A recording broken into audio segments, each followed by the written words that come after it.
also so grateful that we're joined by Naomi Zewde. Have I said this correctly?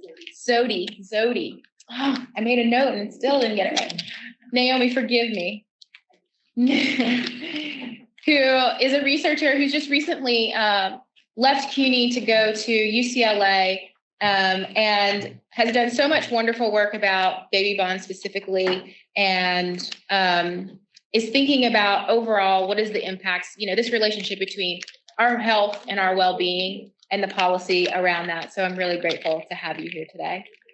We're also joined by Julie Peachey, who is here from the state and represents some work that we've already been laying the foundation for with the Keystone Scholars Program. So I'm really looking forward to hearing about that. And Julie has many years of experience in public policy, and we're just so grateful that you would join us today.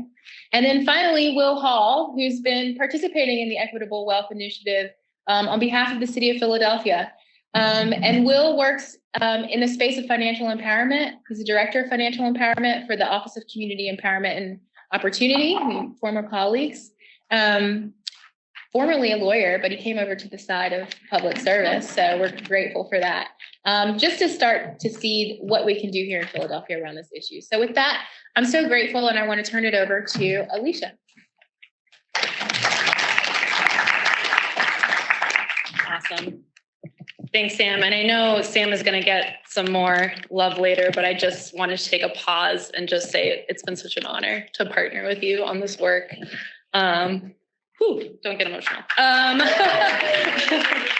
So as Sam just beautifully laid out kind of the purpose of the panel today, we just want to acknowledge, I think, as a panel that, there's many things that need to happen to close the racial wealth divide, but we were kind of mandated to focus in on one during this conversation.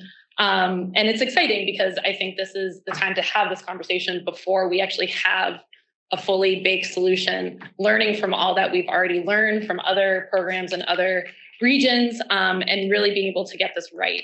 And I think a lot of what we've tried to seed today in the conversation is learning from our past, honoring our past, recognizing the past, but our hope today, and to end on kind of an energizing note, and I welcome people to stand up in the back and stretch as they need to as we round out this day, is to get a little concrete and to try to really vision what we could do here locally in Philadelphia.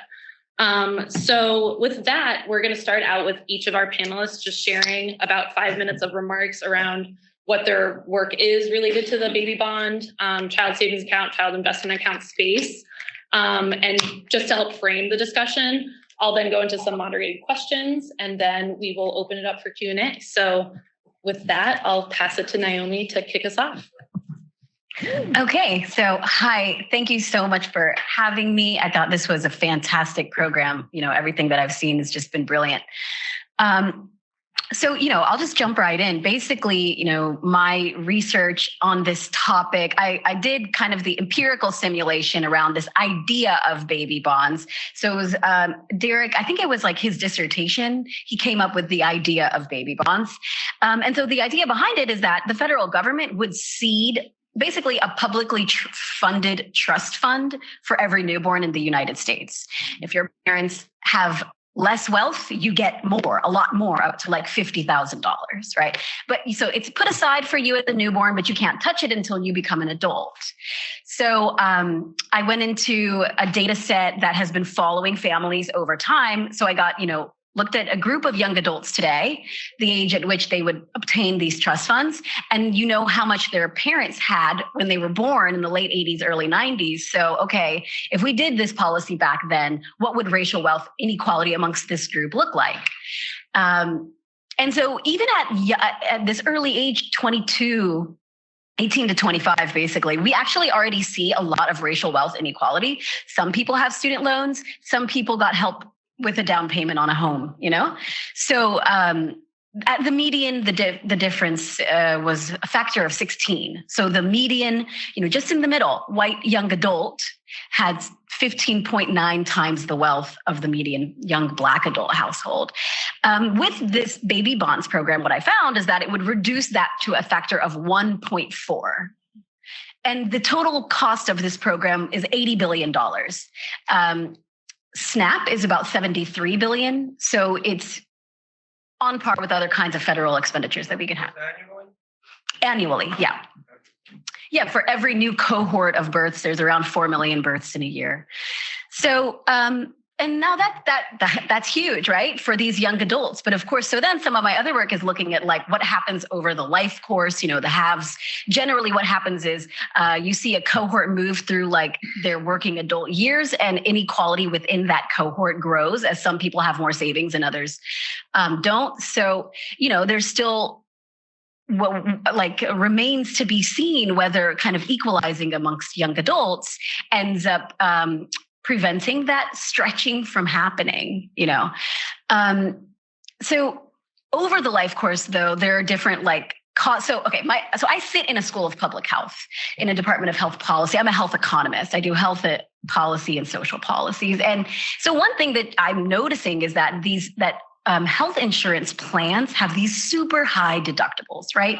So when you think about these are the kinds of costs that once this young adult gets this money, they might end up having to throw it all on healthcare. They might end up having to throw it all on just simply 1 semester or 2 semesters of a college education. And so if we don't get the costs of healthcare, of housing, of all of these basic building blocks of society under control, then the financial capital at young adulthood is not going to be meaningful enough, right? So these high deductible plans, for example, the ACA, there's a benchmark tier of coverage that the subsidies are tied to. Basically, 1 in 4 adults who are eligible to sign up for these policies, it's cheaper for them to file for bankruptcy than to reach the deductible of the subsidized plan. So it doesn't actually provide them with meaningful financial protection. Right. And so, another thing I've been looking at is in the Medicaid program, for example, where we pay providers so little. So Medicaid is great because it's free.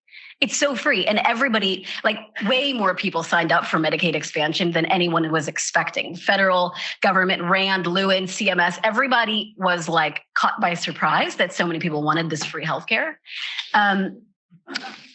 Turns out people love that. And so the thing is, though, it pays providers very little. On average, nationwide, 72 cents on the Medicare dollar. Far fewer physicians are willing to accept it for that reason, mainly. But what's interesting about this Medicaid program is that it is largely administered by private insurance companies. There's only 1 state that does it publicly run, and their overhead. So private insurance overhead is around 11-12%. I got some data for New York State's Medicaid private insurance administration, and it's around that same 11 or 12%. In Connecticut, where they have a publicly run program, it's 4.5% overhead, and they spend a lot less than other states in the region per member per month. So basically, we can use the existing resources that are allocated towards providing healthcare in such a way that shifts from administrative overhead to providers so that we reduce the segregation in access that people have. We know that when we pay less from Medicaid, that some doctors are not going to take them. And so that segregates the access economically and racially as well. So, we can build better public systems to the point where a young adult could have their healthcare that's financed and equitable. They could have access to housing. They could have education without debt, and they could have a financial seed. And then from there, that's a foundation to start your life on and to make real choices about your future. Thanks, Sam. Julie. Thank you, Alicia. Thank you. It's great to be here. So I'm going to tell you about a really cool program that Pennsylvania has. It's something that our legislators did back in 2018, and it might be the first time that we were the first state to do something, that they were the first time to actually create something really cool. So it was the program Keystone Scholars was legislated in 2018, launched in statewide in 2019, run by the Pennsylvania Treasury Department. Again, first program of its kind in the country, and other states are now modeling their legislation and sort of operations on ours. It's a universal program. all babies born or adopted by a Pennsylvania resident starting January 1st of 2019 get an account with $100 set aside for future education. So there's a $100 seed deposit. It's done automatically. Treasury Department gets birth data from the state health department, and the accounts are created based on that and held within one of our PA 529 college and career savings plans. The funds are invested by Treasury. So we have Treasury's investment managers that are investing that, and the accounts get a return based on tuition inflation.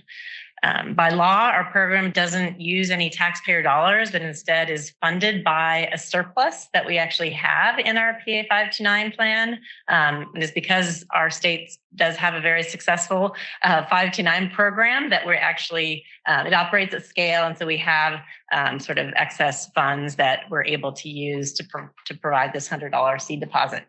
The funds can be used once the child turns 18 up until age 29 for any type of post-secondary education, and that can include a wide range of things, including apprenticeships and community college and other technical and vocational training. Families don't have to do anything to claim the funds up until the time that they want to use it. You know, again, starting at age 18, we do encourage parents to register online. They can actually log in and view the account. And that gives us an email address so we can then communicate with the family and continue to sort of engage with them. Families can opt out, but very few have done so far. And one element of the design for these children's savings accounts that are best practice that our legislation allows but doesn't provide the funding for is additional targeted deposits to low-income families or whatever group we would want to provide additional funds to. And last year, Treasury, we tested out an additional $50 for babies born to moms enrolled in WIC at the time that the baby was born. And the reason that we did that is because we had access to that data on from the health department in the birth data file. And so we were using that WIC status as a proxy for low income. And it was a modest additional deposit, but we were proving that we could actually do that. So I think it was an important step in demonstrating that our Keystone Scholars program can be built on in a way that does address inequities and promotes wealth building for those that might need it the most. For those of you who don't know a lot about child savings accounts, I mean, we've been talking about baby bonds. This is probably just very similar, but most of it is just a smaller sum of money, at least to date. But the our program was designed based on research and best practices in the CSA field, a lot of it coming out of a program called Zewde that was studied by researchers at Washington University in St. Louis, the Centers for Social Development. The Zewde program started in 2007 and is really a long-running randomized control trial. And some early results from that showed that when the participants or the children that received this account, in that case had $1,000 in it, when they were 4 years old, there were positive benefits both for the families and the children, often regardless of whether the families had saved themselves. So that's important here. They found that there were increased positive parenting scores, higher educational expectations among the parents, reduced maternal depression, and better social and emotional development for the children themselves. And that was in addition to building more assets and having those assets for future education. And the results were found to be even stronger among financially vulnerable families. So kind of building on that research, we did, again, developed our program here in Pennsylvania based on those best practices and design principles. The vision for the program for Keystone Scholars is that our state students, particularly those from disadvantaged families, disadvantaged socioeconomic backgrounds, will successfully complete post-secondary education without unreasonable debt. I'm just talking about debt. And ultimately, individual financial security will be improved and our Commonwealth would have a skilled workforce. That is like a big vision. But very specifically, we have three primary goals of the program, and that is to help parents maintain high expectations for their child's future education. Our own research, we did a baseline survey of about 6,000 Keystone Scholars families, showed that nearly all parents of newborns expect their child to go on to higher education. And Keystone Scholars helps establish the expectation early and is there to remind families of that goal as the child grows. Our second goal is to cultivate a future-focused identity in children. There is research that has shown that accounts in a child's name set aside for education help activate that child's own identity as someone who will go on to future education. And we don't like to, it's often referred to as a college-bound identity. We don't like to say it that way. We like to say future-focused identity. But these accounts, even with a small amount in them, do help activate that in the child. And then our third goal is to prompt asset accumulation as early as possible. This can be from the family or the community, again, additional assets, but it's important in order to give funds the time to grow and to activate those expectations. We have a logic model and a slew of metrics that we're tracking to monitor the program. I'm happy to share our new annual report that's going to be published in a few days that has all that. But in the meantime, I just want to share a little bit about sort of what we see coming out of the program. More than 460,000 children in Pennsylvania now have an account with a sum of money, even though it's a little small, set aside for education. That is almost double the number of kids in Pennsylvania that have a PA 529 account. So that in itself is huge, that 460,000 kids in Pennsylvania now have an account in their name with some money set aside for education. We monitor the percentage of families that go online and log into their account. That's how we know that they are aware of the program. And close to 15% of families from the 2019 cohort, or the first cohort of babies, have actually taken that action to log into their account. Again, that just tells us that they know about it and gives us an email address. Just a little bit about a pilot we did in 6 counties in 2018. In that case, families had 1 year to claim the $100. We found that families of all races were equally likely to claim the $100. That showed us that the program's design and the outreach that we did in that pilot engaged all families in an equitable way. Just again, I mentioned that we did a baseline survey of about 6,000 Keystone Scholars families. We found that low-income families and each racial and ethnic minority group were often at a relative disadvantage across a range of questions that related to financial trust and assets. Again, that's probably nothing that this room doesn't know, but what we found when talking to our own families is consistent with general evidence around the racial wealth divide. Just kind of one last thing that I'll share. We do look at those registration rates by race and ethnicity. The program is statewide. Now that it is statewide, we sort of see less equitable registration rates between basically the rates that Black families register their accounts compared to white families is about half. So 15.8% of white families are logging in and registering their accounts, and 8.5% of Black families are doing that. And it's about the same between those families that are on WIC and those that are not, 16.5% for non-WIC families and 8.5% for WIC families. So that just shows we have a lot of work to do in terms of outreach and prompting, just raising awareness. Our targeted deposit of $50, again, for moms who were enrolled at WIC at the time that their baby was born. We did a lot of outreach with the state's, the state health department and the WIC department. We actually saw registration rates of families that were enrolled in WIC increase. So we closed, sorry to use the term, the gap, but we did close that registration rate gap by that offering additional deposit and really promoting the program and having WIC agencies talk to families about it. So I'll stop there and turn it over to Will. I'm sorry. Thanks. I missed something that you said. Yeah. How much after 18 years will the account have? I missed that part. Excuse me? How much will the account have after 18 years? I missed that part. It would depends on kind of the returns, but it's probably going to be between like $200 and $300 starting at age 18. a projected investment return. 18 years at $100 becomes $200? Between $200 and $300, depending on Okay. the increase is based on tuition inflation. What's the money for again? We're going to get into, could I pause you just so, because we are going to talk more about, Will, can you share now? Good afternoon, everyone.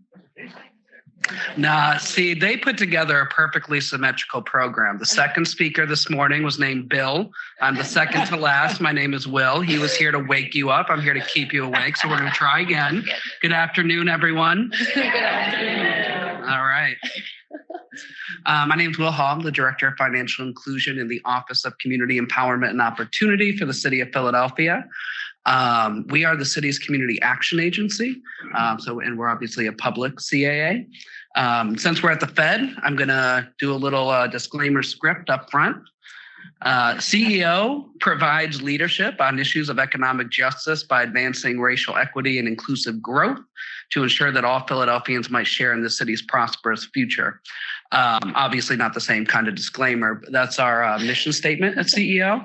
And I read that because when I think about financial inclusion, we oftentimes talk about credit improvement, and we talk about, access to safe and affordable banking accounts.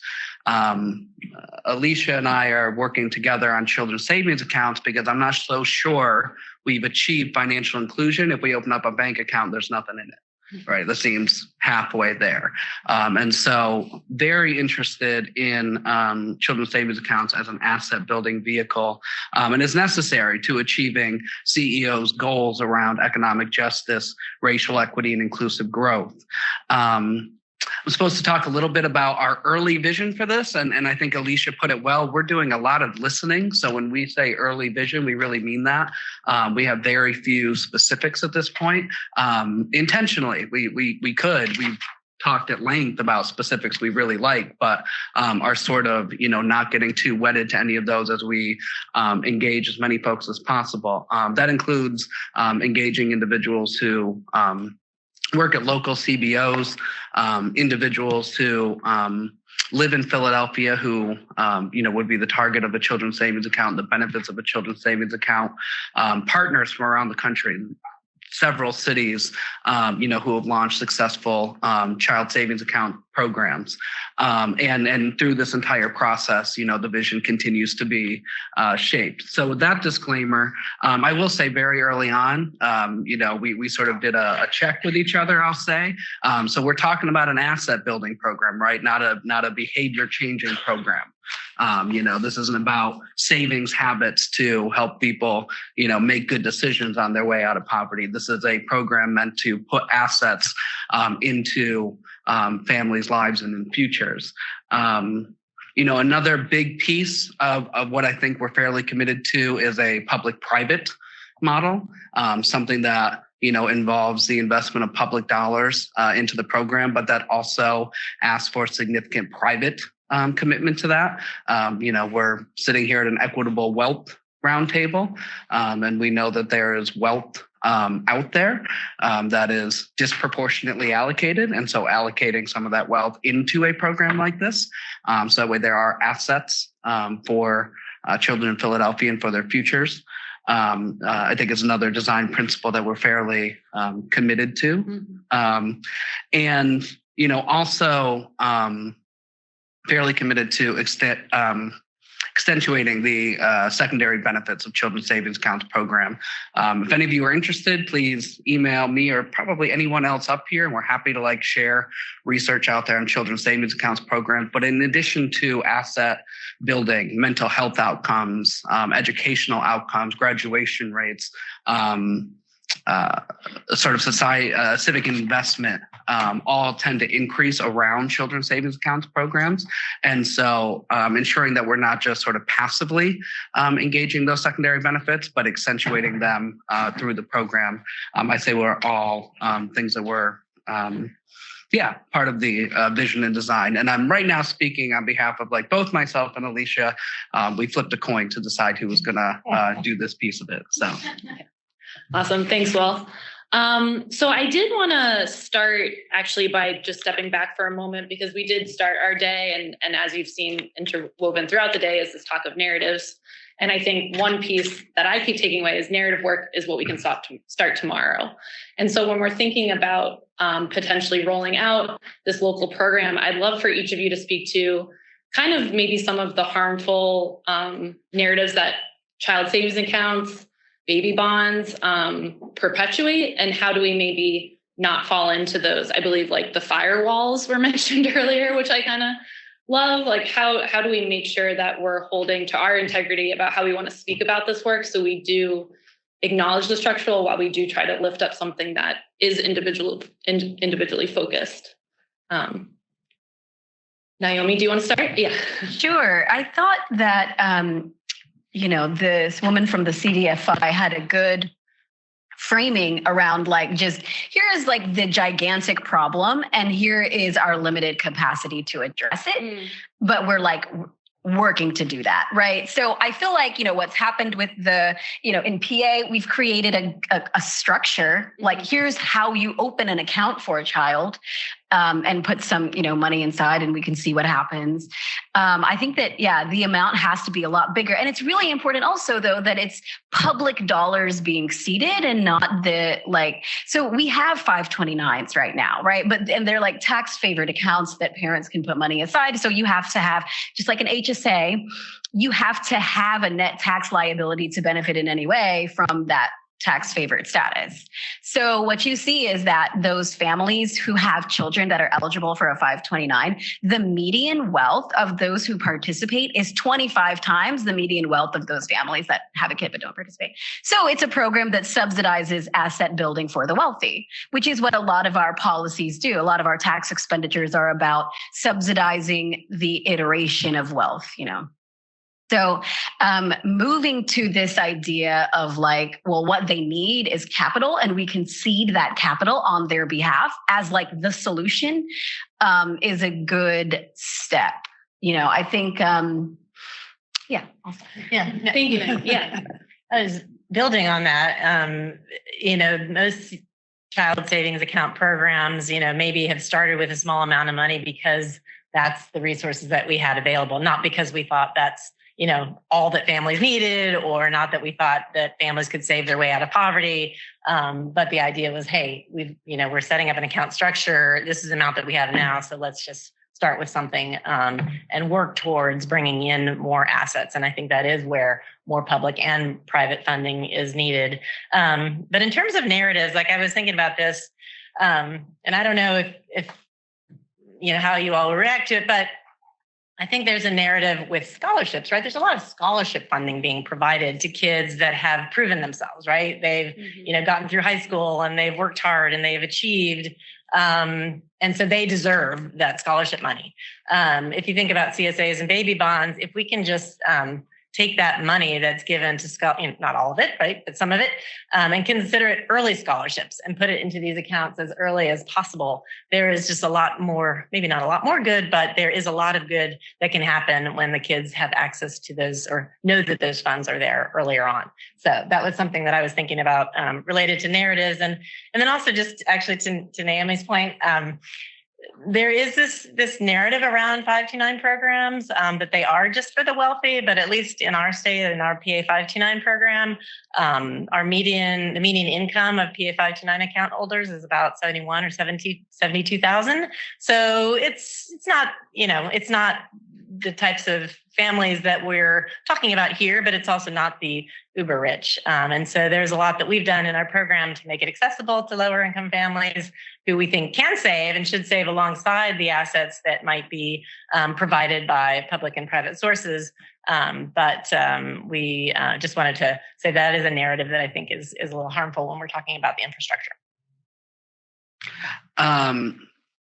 Yeah, I think CSAs sometimes can help to perpetuate very subtly narratives around deservedness and earning, right?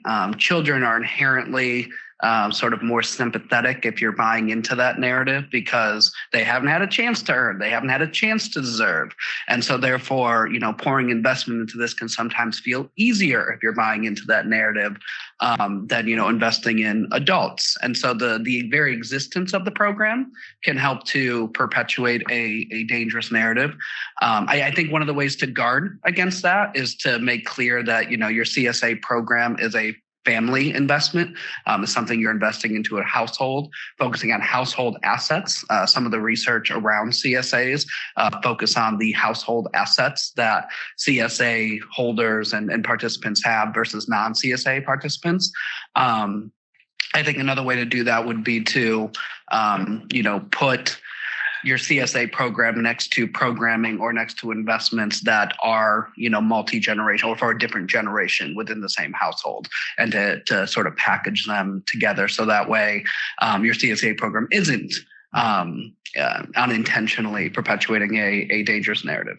Yeah, I just want to add to that just for a minute. I wanted to point out earlier that is the universal nature of our program really does help alleviate that challenge. And that is why our legislation was able to be passed, on a bipartisan basis, is that it's a universal program. Every child gets it, but there is that ability, like we call it targeted universalism. There's the ability and the desire and the aim to add more assets for the children that need it the most. And I also wanted to make a quick point. I guess it's like a question, but what's really the difference between public and private funding? They just get the power to take it away when they want to. I think, we can always tax. We can always not spend too much on the military. We can reduce administration in healthcare. We can negotiate prices of pharmaceuticals. We have plenty of money. It could be like publicly funded. Yeah. Thank you for that.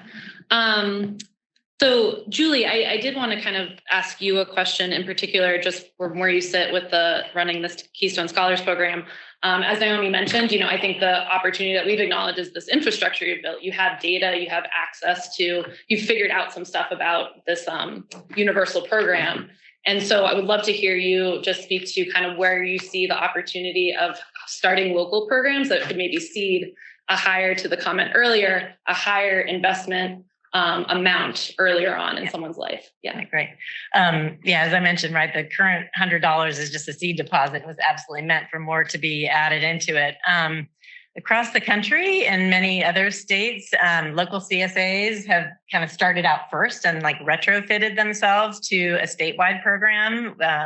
If one was started, we have the opportunity in Pennsylvania for the first time really in the country to build a local CSA in conjunction with a statewide program. And as you said, Alicia, we spent now almost 4 years kind of working out the kinks and figuring out how to operationalize it all. And it would be a bold new model for the nation and the CSA field. And would have a very impactful program design. I think by working together, with a local CSA that might be developed here in Philadelphia, we can focus on, building the assets for the group of kids that Philadelphia wants to.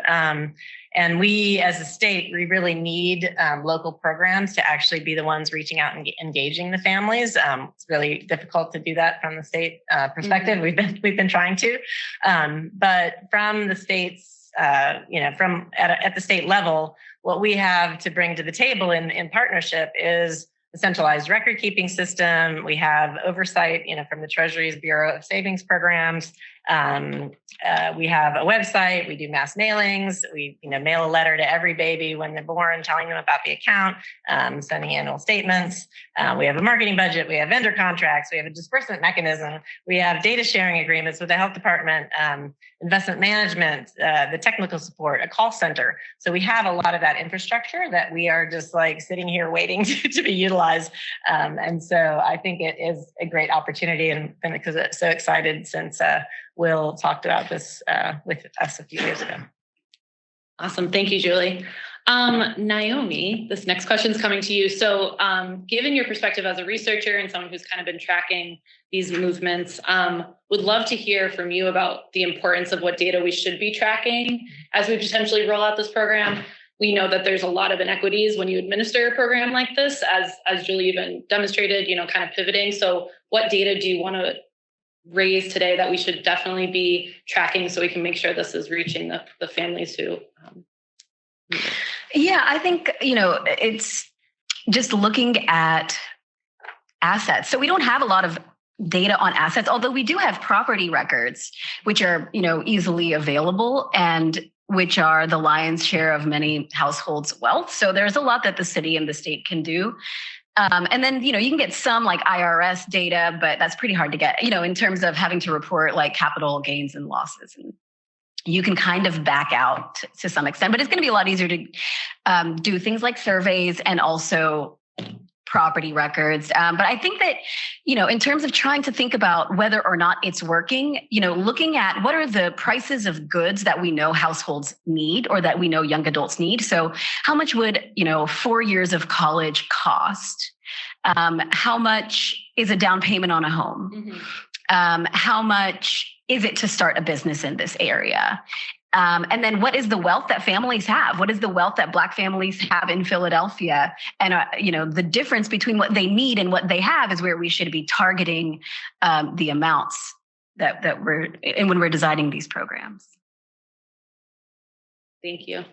And Will, I'm going to throw you the next question. So I know, as you said, and as I will also add, we are very early on in this process. So kind of putting Will on the hot seat here, but as we kind of move forward, and would love to hear from you all too, maybe during the Q&A, who do you think it's important to kind of socialize and talk through this program design with, the amount, the program elements?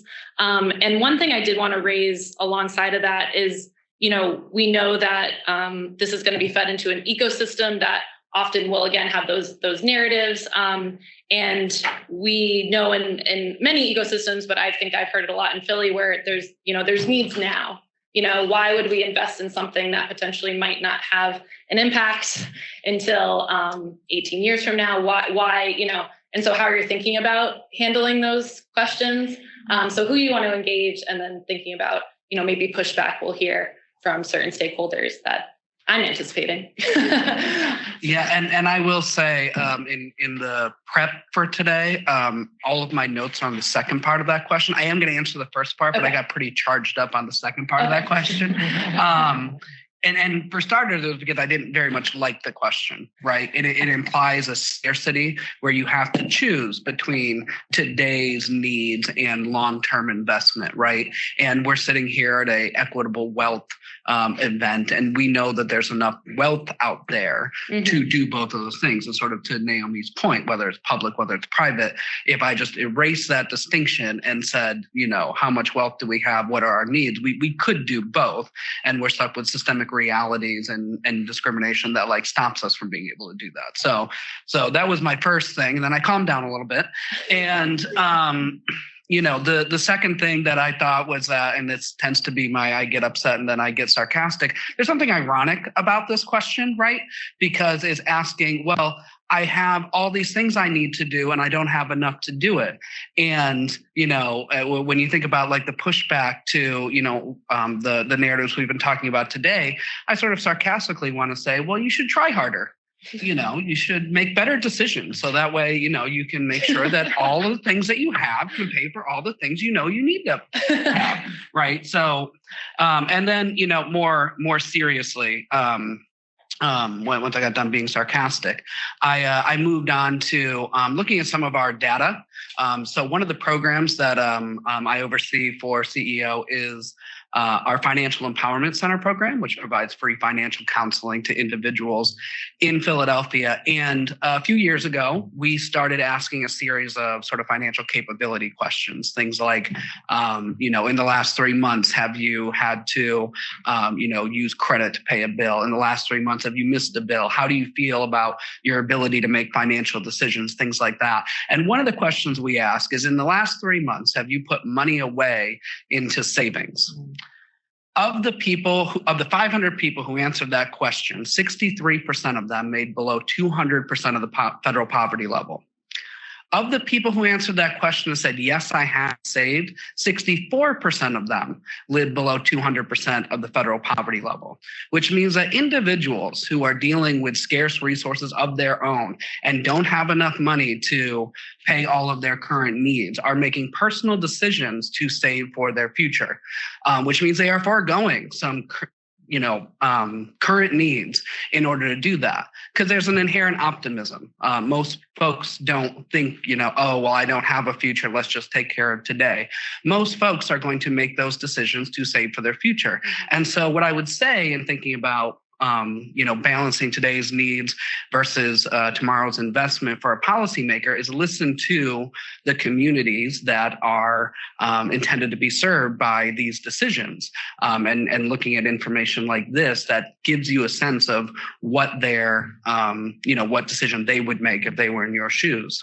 In terms of individuals to socialize the idea with, I think a lot of what we've talked about has been a lot of integration partners, whether that's daycare centers within the PHL pre-K program, whether it's the School District of Philadelphia, whether it's, starting from a baby bond sort of model or something like that. And, beyond that, I think another obvious answer is policymakers and philanthropy that, has the levers to be able to make the investments that we're talking about. Awesome. Thank you, Will.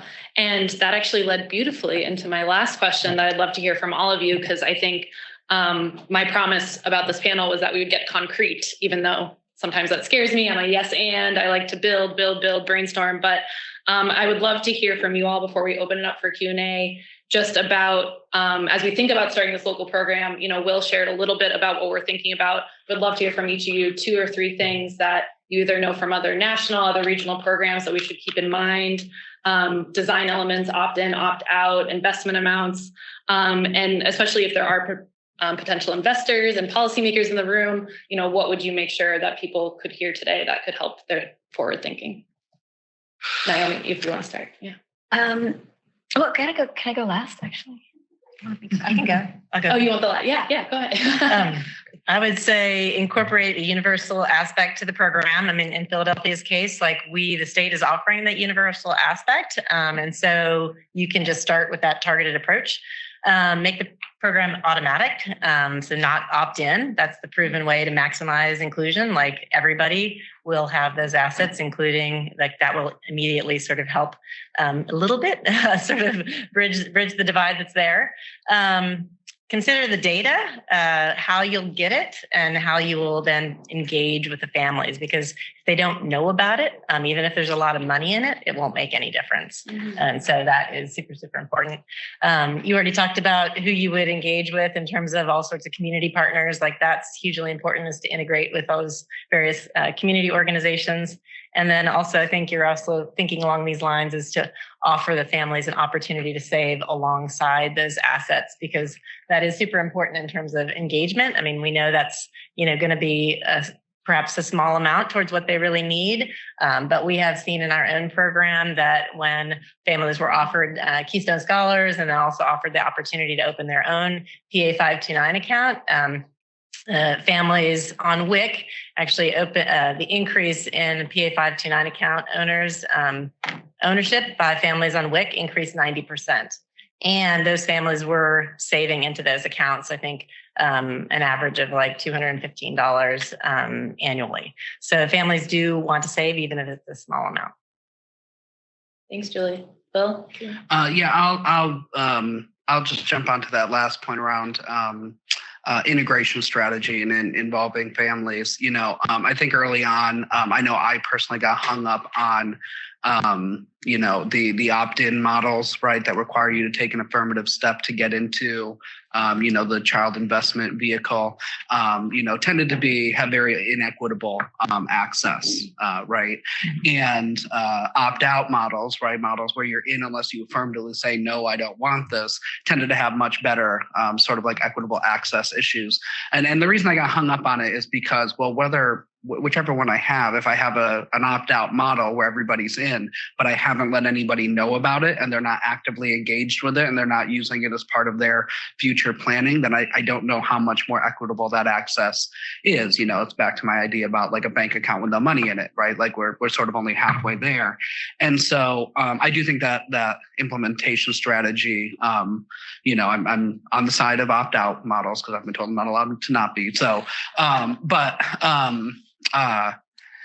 do think the implementation strategy is really important. I know we've talked to, both kinds of systems, and the ones that seem the most successful at ensuring that their participation rates and their outcome rates are, progressive in the sense of getting the most value to the families that need it most, tend to have really aggressive implementation partners, folks who, are all but knocking on doors to make sure folks are engaged with their program. Okay. The only reason I wanted to go last was just because I actually had forgot what I was going to say to it. But just to clarify. So I'll bring it back maybe to the fabulous panel with the ladies from the Insight Center who talked about narrative. And I think so we have a temptation to, especially, because already this idea, like Will had talked about, where we're investing in children because there's sympathetic,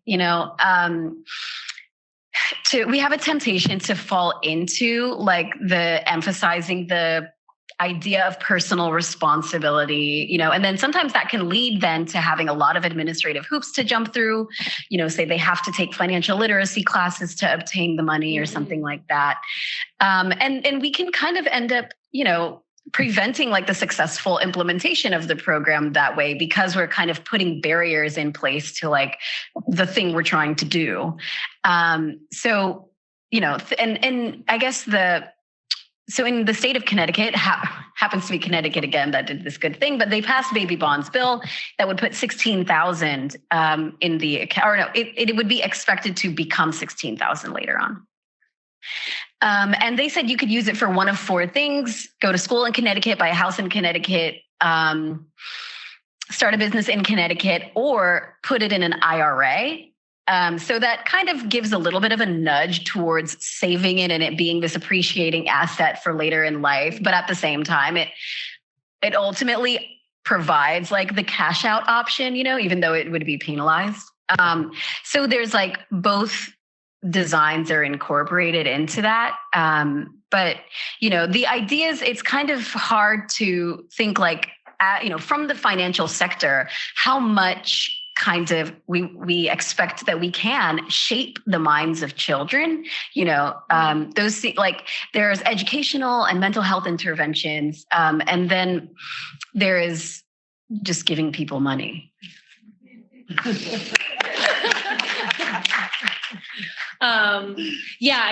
Thank you, Naomi, for that. And if I just take a facilitator prerogative to say, I think, something that always kind of plagues me about this work, and almost to Diane's point about, perpetuating harm and acknowledging this, but, a lot of the studies that have been done, is about this, it helped a future forward, thing. It helped a college identity. It helped expectations, but, who knows that didn't already exist?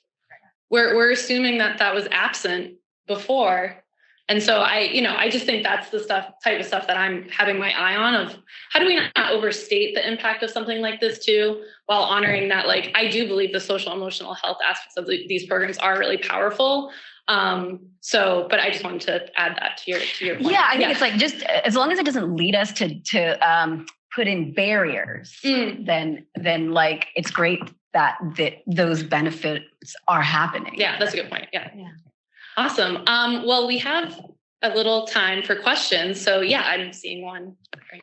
So all of what you all said was very interesting to me. What's coming up for me is the fact that, how you mentioned earlier about the fact of the barriers that are there, making sure that we're not being predatory on persons who, and, kind of feeding off people's pain and what they've gone through. Because then you have all those barriers that are in place, like how you mentioned just now, like credit, for example, right? So, that is a huge barrier, right? So you have this space where, okay, let's buy a house. I have to save up. I have to get a certain credit score. Then they're going to tell me that I'm good enough to have a house. You know what I mean? So, how do we try to get rid of some of those barriers that are causing people not to be able to move forward, even if they do have the funding. You know what I mean? Like if I save $50,000 and my credit is still crap, what happens then? You know, so how do we work towards making sure those barriers are lowered, that the government is recognizing that they're creating these barriers so that people can move forward in a way that's equitable?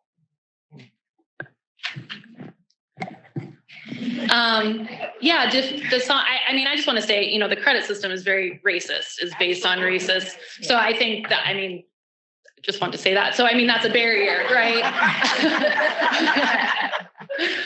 But yeah, I don't know if a panelist someone feels. Well, I think something like public banking is like a real way to address that, and like much better regulation of credit scores, which are from these three, you know, private companies that create those. And, you know, they can do things like giving you know, your credit improves because you are taking care of a child, for example. That's a reflection of your whatever credit worthiness. So, you know, it's not built on those things. It's built on like your ability to pay back, which is going to be associated with your access to generational wealth, which is going to be racial.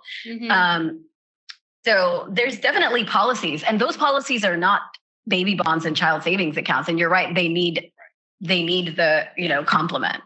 That's one of the reasons why I get concerned, because, like, for example, I have an Ivy League education, right? However, I'm in a lot of debt for it. So, I mean, it's just kind of like, I just wonder like how those barriers factor into all of this and how we can work towards creating a space where those barriers are eliminated, because they play a big part.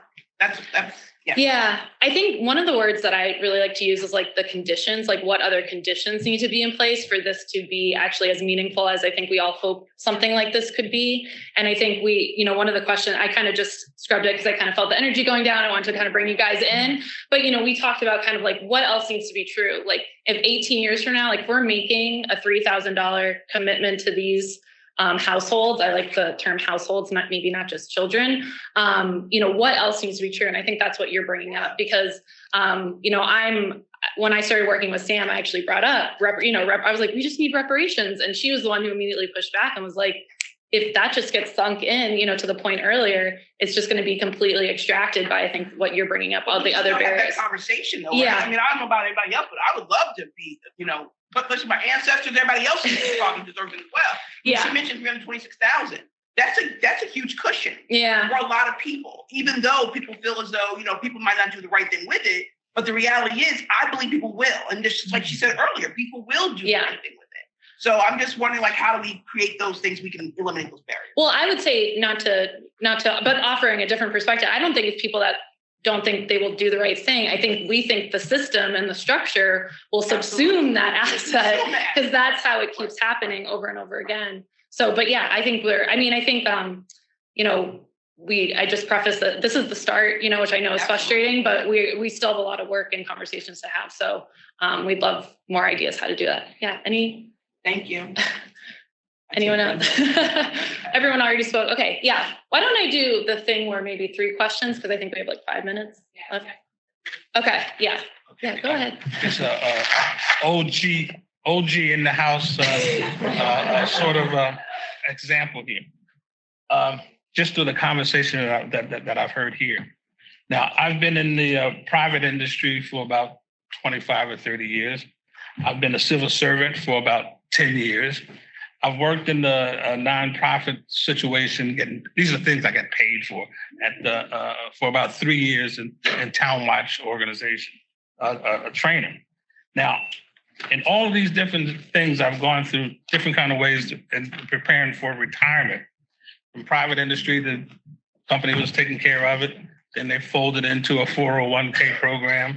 Then I went to the city. We know how those things go. And then in the nonprofit, there was kind of like nothing. You were kind of like on your own there. Now I'm saying to say now, what if we take that $100 that we're going to give to the children there? Because I've been involved as I'm coming up with the junior achievements for the young time. I was involved in elementary school with the PFFS savings account. I still have my little book with still some of the original dimes in it. And as I was coming up. Now, what if we developed a 401k type for every child that when they're first born. Mm. Attach that to the public school or any school system for each child. They take that and it rolls with them just like you roll with your 401k to your next child. No matter what school they go to or wherever it follows them their whole life up till a certain age. Add to that they can be added to it and we pay our children. They need some stake in it. We're paying the athletes now to advertise and all that stuff. If we had a plan that we paid on an average of 50, their age, $1 a day to a student, and just find a way through all the technology that we have, it gets into their account. They still can't touch it until it gets to a certain time. And what they do as they go through school, I guarantee you, they will find a way to learn how to invest. I'm saying education, I say, is the key to all of it. When you open up and expose them to things and give them an opportunity, they're going to see that money. I know our children today. If they at a kindergarten, they see look at nickels and dimes. But as you get to junior high school, they're going to see money, and they want to make it work. Yeah, they will learn how to deal with the stock market. They will learn how to invest in things. I had to learn how to invest in my own 401k, which was a crazy thing. Yeah. Man, what did I know about that? Well, I think you might have just volunteered to join our design team. That's what I just heard. So we'll be in touch because we need those what ifs. To the table for you. And I know which one of our hypothetical models he's most in favor. Yes. My question, well, you said it early on, something about balancing out wealth from, I guess, the rich and those who don't. And I was trying to understand what's that mechanism look like, if I have that right. Oh, yeah. Again, we're being very open. We're doing a lot of listening, but we have put together some hypothetical, models. So one thing that could look like, and it has looked like in a lot of places around the country, Oakland being one, and St. Paul, I believe, is an endowment. It's a giant fundraising effort that endows the effort for years to come, can be added to, but it's basically taking passive invested wealth and shifting it to these households and for folks' futures. Another model that exists out there, right, is sort of the everybody gets their own checking account that's open for them at the time that they enter a school, at the time they're born, or something like that, and then every year money is placed into that account. And then this can go along with the endowment model, but the difference here, and it typically does, even with the endowment model, you usually have some sort of like individualized checking account. The difference in the approach I'm talking about now is you're fundraising every year. The upside of the endowment model is that you sort of permanently shifted that wealth over. The difficulty is getting your hand on all those dollars at one time, right? The pro of the year by year model is that you're not asking for quite so much at any one time. The downside is what Naomi pointed out. Folks can take it away at any point. They can decide 5 years in, no, I'm not investing in this anymore, right? It can look like a lot of different things, and I think that's part of what we're. It's philanthropy, not exactly, but you're asking people to invest or into this program. Yeah. Into this program. Right. And again, it can look really sort of abstract, putting money into a fund, or it can look very sort of hands-on. One of the models that I get really excited about is like the adopt a school model, right? So for less than $30,000, you could put $100 into an account for every kid at Robert Morris Elementary this year. And for less than $30,000 next year, you can do the same. And by the time they get out of 8th grade, they've got $800 plus the passive growth that they keep until they're 18, right? And that's much more tangible. Right, it's less abstract than a fund. Yeah. Sarah. Are you sure? Okay. Yeah, Kenneth. I didn't see. Oh, sorry. Yeah. So when I was listening to your presentation, I was thinking that most of the people, I think that's an assumption that most of the population you're starting out is at zero, where there's nothing, no assets that can be developed. But at the same time, I feel like, has there been any consideration about the fact of estate planning, particularly particularly with Black communities, and the fact that many of them, despite the fact that they do have some home ownership capacities and some wealth, that does have some ripple effects in terms of their well-being. I want to let others answer, but we're not assuming they start at zero. They start with at least $100 because of the Keystone Scholars.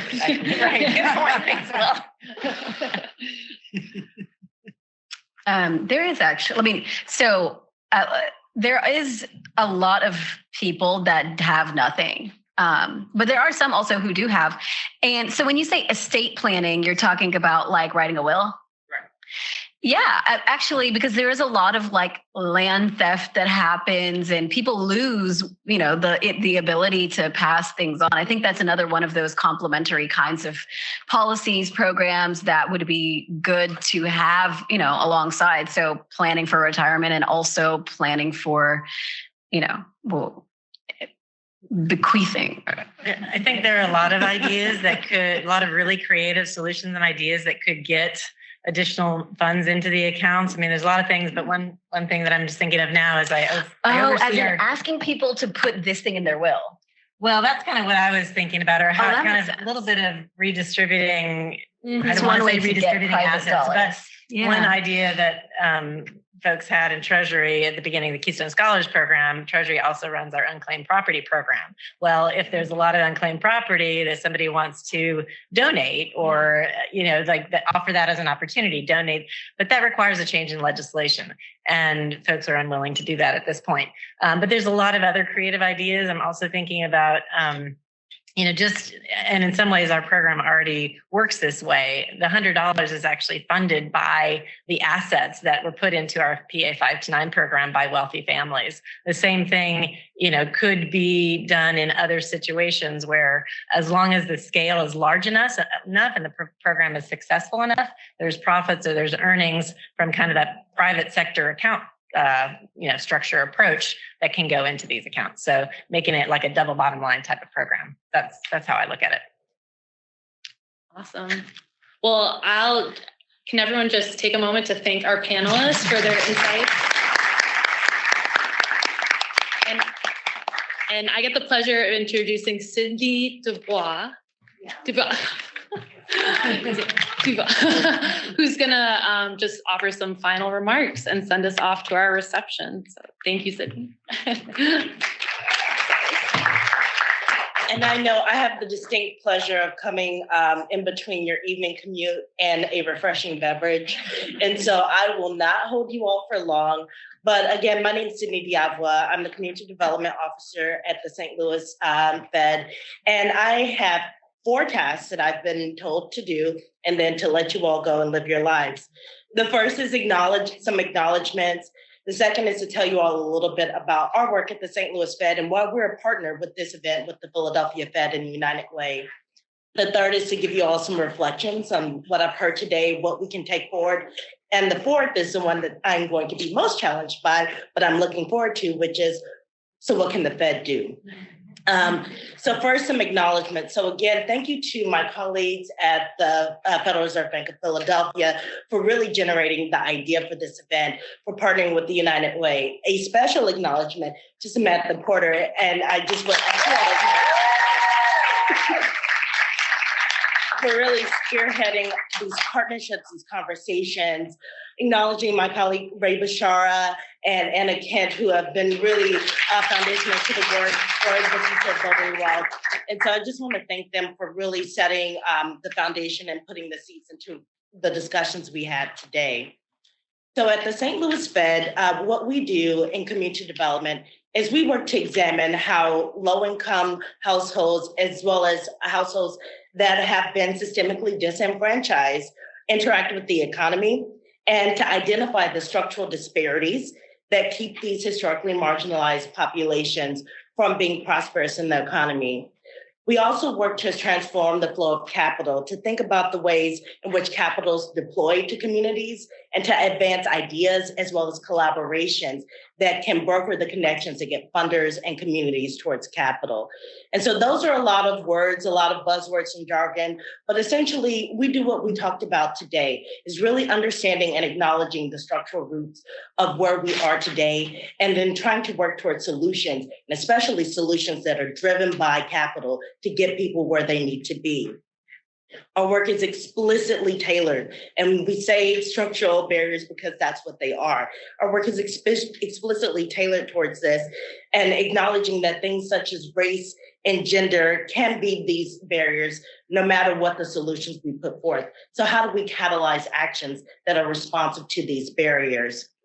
One of the things that we've done is look at not just how household wealth, and through the work that Ray was a part of with our Center for Household Financial Stability, not just look at the roots of wealth and who has wealth and the demographics of wealth, but now we've transitioned to now almost a 2-year-old Institute for Economic Equity, acknowledging that you can't just look at the problem where it is, you have to really look at the roots of all those problems. So through the Institute for Economic Equity, and Anna will keep me honest if I say something wrong, but through our Institute for Economic Equity, we are leveraging data analysis and narrative, which I'm so glad to hear so much of today, to understand the structural barriers to economic equity. So our institute staff, they're looking at issues like barriers to participation in the labor force, work around how women are involved in the labor force, and challenges like childcare that can be a barrier to work, as well as the impact of COVID-19 on looking at how we can have a truly inclusive recovery for our economy. So especially in times like these, as we are adjusting from the pandemic, adjusting to a new normal, our IAE is monitoring the state of these issues and looking to understand what can we do to make sure that everyone is prosperous. So I've told you a little bit about the St. Louis Fed. I've made my acknowledgement, so now I'm going to tell you what I heard today. And I have so many pages of notes, and I am so excited about just the honesty, the naming, and the solutions that were put forth today. So I heard 3 things. One is unpacking our data and understanding the historical context for our data. That we cannot continue to do research in a bubble. We cannot continue to talk about data in a bubble. We have to acknowledge and insert the historical context for that data. It was just really poignant that Ray called out, well over 80% of the racial wealth gap is embedded in history. And so when we talk about these issues, when we research these issues, when we talk about it in the institutions we come from, how do we make acknowledgement of that? One of the examples that we heard from Danya is looking at the complexity of the issue, showing that solutions to educational attainment, if we're even looking at the racial wealth gap, that Black households, educational attainment created more debt for Black households than for white ones. Thinking about some of these conversations around structure and choices that we see often in research, and that the choices that we examine through our work are often determined by historical factors. So how do we take a step back and really look at the roots of the issues? The second thing that I heard was lived experience matters, narrative matters. I don't think I can even summarize the powerful just words that came out of you all as an audience today about the lived experience that you have, that those that you work with have, that all of this matters into the work that we're doing. I really appreciate what Ann said about unlearning our approaches to qualitative research and thinking about how we can harm people through the work that we do if we don't think about the role of narrative. And the third thing that I heard was that we do have some bold solutions out there. We just have to put our efforts towards them. And these bold solutions need to be self-sustaining. And so we talked about how philanthropy has to move out of being, annualized, the annualities of philanthropy, to allow space for those bold solutions. Building capacity and infrastructure so that solutions can work and that they don't just push wealth into communities so they can be extracted again. Mm-hmm. Marrying capital with justice, as well as thinking about some really, really tangible things like CSAs, public banking, and Adopt a school. What a real tangible idea that with less than $30,000, you can adopt a school and get a CSA for those children. And so these are bold solutions that have the ability to be self-sustaining. What can we do towards it? And so that gets to my last point on what can we do, and what you're probably looking at us to say is what can the Fed do? And so the first thing I'll say is, first is naming and amplifying the problem, which I think is an example of what we've done today. Highlighting diverse perspectives and voices and thought leadership around these issues. Acknowledging the existence and the persistence of these unique challenges for historically marginalized communities. And, excuse me, examining issues that go deeper, like some of those that were brought up within the research, like looking at the impact of criminal debt, medical debt, home ownership, some of those other approaches that we could really leverage our research power to look into and to bring more information, more data, more thought to bear. The second, and what I'll end with, is for us to identify, to lean in, and to move forward with more ways to include those with lived experience and to identifying the solutions that we put forth. And so one quote I really like to use in my work comes from the Delta. And Ann talked about the Delta today. The Delta is a part of my Federal Reserve District, but if you're not familiar with it, it is an area of persistent poverty, deep persistent poverty. And most unique about it, it's rural and it's majority Black. And so if you think about the Delta and all of these places, two places that come to mind that I always like to share is Elena, Arkansas, and Sumner, Mississippi are part of the Delta. Those places are very important places to the racial history of the United States. So if you think about the history of the Delta, this legacy of persistent poverty, one thing that we heard through a research project we did called the Delta Capital Project to really just find out where philanthropic dollars were going. And a respondent told us, they said, oftentimes it's people outside of the Delta who are crafting the narrative of the Delta. And again, it's one of scarcity and deficit. We're telling the narrative, we're telling the story for them, and we're saying, and we're leading with the negative, but they look at the Delta as their place. It's their place, and regardless of who invests in it, I live here, I'm going to invest in it, and I have the skills to make my place matter.